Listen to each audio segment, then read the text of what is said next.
माननीय अध्यक्ष जी, ये हो हल्ला, ये आवाज, ये रुकावटें डालने का प्रयास एक सोची समझी रणनीति के तहत है। और सोची समझी रणनीति ये है कि जो झूठ फैलाया है, जो अफवाहें फैलाई हैं, उसका पर्दाफाश हो जाएगा, सत्य वहां पहुंच जाएगा तो उनका टिकना भारी हो जाएगा। और इसलिए हो हल्ला करते रहो, जैसा बाहर करते हैं वैसा अंदर भी करते रहो, यही खेल चलता रहा है। लेकिन इससे कभी भी आप लोगों का विश्वास नहीं जीत पाओगे, मान के चलो। माननीय अध्यक्ष जी, ऑर्डिनेंस के बाद और पार्लियामेंट में कानून बनने के बाद किसी भी किसान से मैं पूछना चाहता हूं कि पहले जो हक उनके पास थे, जो व्यवस्थाएं उनके पास थी, उसमें से कुछ भी इस नए कानून ने छीन लिया है क्या? इसकी चर्चा, उसका जवाब कोई देता नहीं है। सब कुछ वैसा का वैसा वो है पुराना। क्या हुआ है? एक अतिरिक्त विकल्प व्यवस्था मिली है, वो भी क्या कंपलसरी है? किसी कानून का विरोध तो तब मायना रखता है कि जब वो कंपलसरी हो। ये तो ऑप्शनल है। आपको मर्जी पड़े यहां जाना है जाइए, आपको मर्जी पड़े वहां नहीं जाना है वहां जाइए, जहां ज्यादा फायदा हो वहां किसान चला जाए, ये व्यवस्था की गई है। और इसलिए प्लीज अधीर रंजन जी, अब ज्यादा हो रहा है। अधीर रंजन जी प्लीज, अब ज्यादा हो रहा है, अब ज्यादा हो रहा है।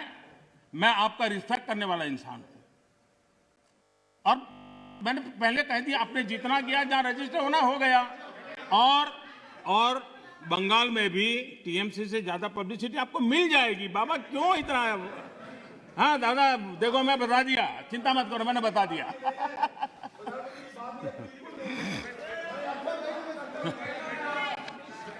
अधीर रंजन जी प्लीज, अधीर रंजन जी, अच्छा नहीं लगता है। मैं इतना आदर करता हूं, आप आज ऐसा क्यों कर रहे हैं? आप ऐसा क्यों नहीं करते? अरे भाई, हद से ज्यादा क्यों कर रहे हैं आप? Please Adhir Ranjan ji, please.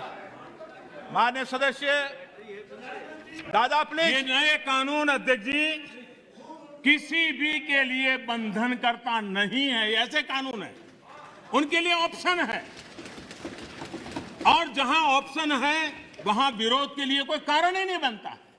हाँ, ऐसा कोई कानून जो ऐसे थोप दिया हो, उसके लिए विरोध। आंदोलन का एक नया तरीका है। क्या तरीका है? आंदोलनकारी जो होते हैं वो ऐसे तरीके नहीं अपनाते हैं।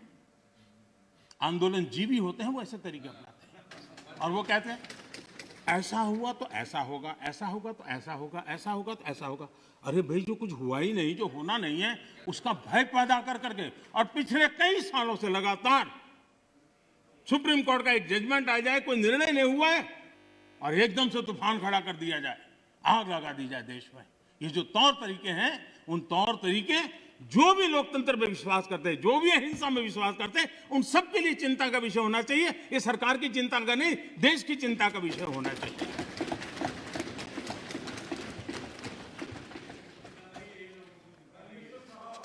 इस प्लीज बाद में समय मिलेगा आपको। नो। माननीय अध्यक्ष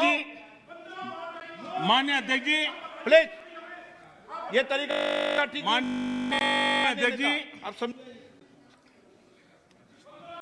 पुरानी मंडियों पर भी कोई पाबंदी नहीं है। इतना ही नहीं, इस बजट में इन मंडियों को आधुनिक बनाने के लिए, उनके इंफ्रास्ट्रक्चर को सुधारने के लिए और बजट की व्यवस्था की गई है। और उस बजट के माध्यम से माननीय अध्यक्ष जी, ये जो हमारे निर्णय हैं, वो सर्वजन हिताय, सर्वजन सुखाय की भावना के साथ लिए गए। माननीय अध्यक्ष जी, ऐसा क्या करते हैं? आप सीनियर व्यक्ति हैं, प्लीज प्लीज बैठिए। माननीय अध्यक्ष जी, इस सदन के साथी भली भांति इस बात को समझते हैं, लेकिन कांग्रेस और कुछ दलों ने बड़े जोर शोर से बातें अपनी कही, लेकिन जिन बातों को लेकर के उनको कहना चाहिए कि भाई ये नहीं, ये अपेक्षा ये होती है कि उन्होंने इतना स्टडी करके आना है। इतना ही नहीं, जो लोग ये कहते हैं, हाँ, मैं हैरान हूं, पहली बार एक नया तर्क आया इस सदन में कि भाई हमने मांगा नहीं था तो दिया क्यों? हमने मांगा नहीं तो दिया क्यों? पहली बात है कि लेना न लेना आपकी मर्जी है, किसी ने किसी के गले मड़ा नहीं है, ऑप्शनल है, एक व्यवस्था है, और देश बहुत बड़ा है। हिंदुस्तान के कुछ कोनों में इसका लाभ होगा, हो सकता है किसी एक आध कोने में न भी हो, लेकिन ये कंपलसरी नहीं है। और इसलिए मांगा और दिए का मतलब नहीं होता है। लेकिन मैं फिर भी कहना चाहता हूं, इस देश में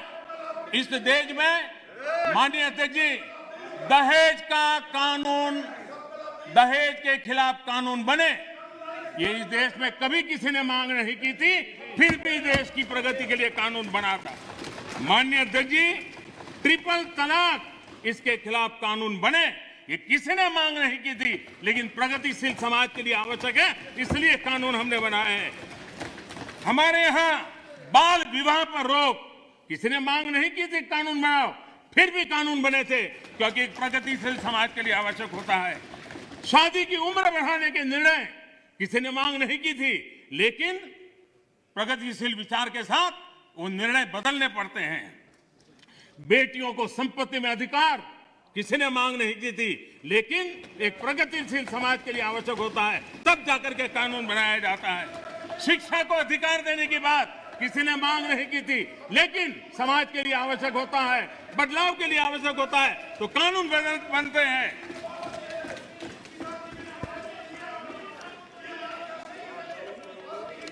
क्या कभी भी इतने सुधार हुए, बदलते हुए समाज ने इसको स्वीकार किया कि नहीं किया, ये दुनिया पूरी तरह जानती है। माननीय अध्यक्ष जी, आप जानते हैं,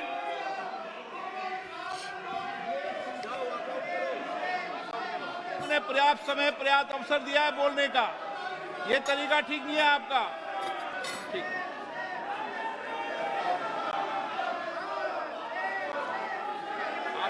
आप बोल दीजिए।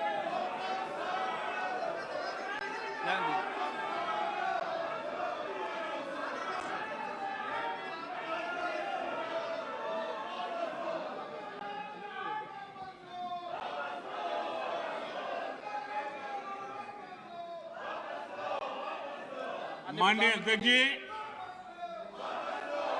हमें मानते थे कि हिंदुस्तान की बहुत पुरानी पार्टी कांग्रेस पार्टी, जिसने करीब करीब 6 दशक तक इस देश में एक चक्री शासन किया, ये पार्टी का ये हाल हो गया है कि पार्टी का राज्यसभा का तबका एक तरफ चलता है और पार्टी का लोकसभा का तबका दूसरी तरफ चलता है। ऐसी डिवाइडेड पार्टी, ऐसी कंफ्यूज पार्टी न खुद का भला कर सकती है, न देश की समस्याओं के समाधान के लिए कुछ सोच सकती है। इससे बड़ा दुर्भाग्य क्या हो सकता है? कांग्रेस पार्टी राज्यसभा में भी है, कांग्रेस पार्टी के वरिष्ठ नेता राज्यसभा में बैठे हैं, लेकिन वो एक बहुत आनंद और उमंग के साथ वाद विवाद करते हैं, विस्तार से चर्चा करते हैं, अपनी बात रखते हैं। और यही कांग्रेस पार्टी का दूसरा तबका अब समय तय करेगा। माननीय अध्यक्ष जी,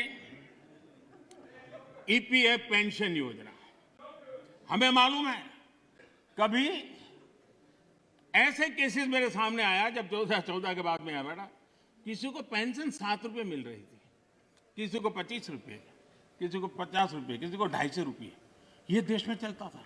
मैंने कहा भाई इन लोगों को ऑटो रिक्शा में वो पेंशन लेने जाने का भी खर्चा उससे ज्यादा होता होगा, किसी ने मांग नहीं थी, किसी मजदूर संगठन ने मुझे आवेदन पत्र नहीं दिया था। माननीय अध्यक्ष जी, उसमें से बाहर ला करके मिनिमम 1000 रुपीज देने का निर्णय हमने किया था, किसी ने मांगा नहीं। मुझे किसी भी किसान संगठन ने इस देश के छोटे किसान को कुछ सम्मान पैसे मिले इसकी व्यवस्था किसी ने मांग नहीं की थी, लेकिन हमने प्रधानमंत्री सम्मान निधि योजना के तहत उनको हमने धन सामने से देना शुरू किया। माननीय अध्यक्ष जी, कोई भी आधुनिक समाज के लिए परिवर्तन बहुत आवश्यक होता है। हमने देखा है जिस प्रकार से उस कालखंड में विरोध होता था, लेकिन राजा राममोहन राय जी जैसे महापुरुष, ईश्वर चंद्र विद्यासागर जी जैसे महापुरुष, ज्योतिबा फुले जैसे महापुरुष, बाबा साहब आंबेडकर, कितने अनगिनत नाम हैं। उन्होंने समाज के सामने उल्टे प्रवाह में सामने होकर के समाज सुधार का बीड़ा उठाया था, व्यवस्थाएं बदलने के लिए बीड़ा उठाया। और कभी ने तो किसी ने जिम्मेवारियां लेनी होती हैं। हाँ, ऐसी चीजों का शुरू में विरोध होता है, जब बात सत्य पहुंचता है तो लोग इसको स्वीकार भी कर लेते हैं। और हिंदुस्तान इतना बड़ा देश है, कोई भी निर्णय 100% सबको स्वीकार्य हो, ऐसा संभव ही नहीं हो सकता है।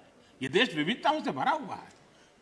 किसी एक जगह पे वो बहुत लाभ करता होगा, किसी जगह पे कम लाभ करता होगा, किसी जगह पे था जो पहले के लाभ उसको वंचित करता होगा। लेकिन ऐसी तो कितने बड़े देश में व्यवस्था नहीं हो सकती है कि हम उसमें कोई, लेकिन एक लार्जर इंटरेस्ट, देश में निर्णय जो होते हैं लार्जर, सर्वजन हिताय सर्वजन सुखाय निर्णय होते हैं और उसको लेकर के हम काम करते हैं। माननीय अध्यक्ष जी, ये सोच के साथ मेरा विरोध है। जब ये कहा जाता है मांगा था क्या हम सामंतशाही हैं क्या, कि देश की जनता याचक की तरह हमसे मांगे, उनको मांगने के लिए मजबूर करें? ये मांगने के लिए मजबूर करने वाली सोच लोकतंत्र की सोच नहीं हो सकती। माननीय अध्यक्ष, सरकारें संवेदनशील होनी चाहिए। लोकतांत्रिक तरीके से जनता की भलाई के लिए सरकार ने जिम्मेवारियां लेकर के आगे आना चाहिए। और इसलिए इस देश की जनता ने आयुष्मान योजना नहीं मांगी थी, लेकिन हमें लगा कि गरीब की बीमारी में बचाना है तो आयुष्मान भारत योजना लेकर के जाना चाहिए। इस देश के गरीब ने बैंक अकाउंट के लिए कोई जुलूस नहीं निकाला था, कोई मेमोरेंडम नहीं भेजा था।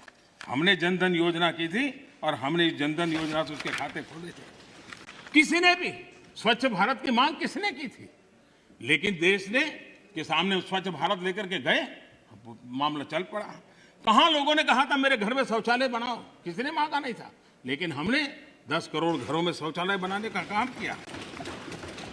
मांगा जाए तभी सरकार काम करे, वो वक्त चला गया। ये लोकतंत्र है, ये सामंतशाही नहीं है। हम लोगों ने लोगों की संवेदनाओं को समझ करके हमने सामने से देना चाहिए। नागरिकों को याचक बना करके हम नागरिकों का आत्मविश्वास नहीं बढ़ा सकते हैं। हमने नागरिकों को अधिकार देने के दिशा में आगे बढ़ते रहना चाहिए। नागरिक को याचक बनाने से नागरिक का आत्मविश्वास खत्म हो जाता है। नागरिक का सामर्थ्य पैदा करने के लिए, उसका आत्मविश्वास पैदा करने के लिए हमारे कदम होने चाहिए और हमने इस दिशा में कदम उठाए हैं।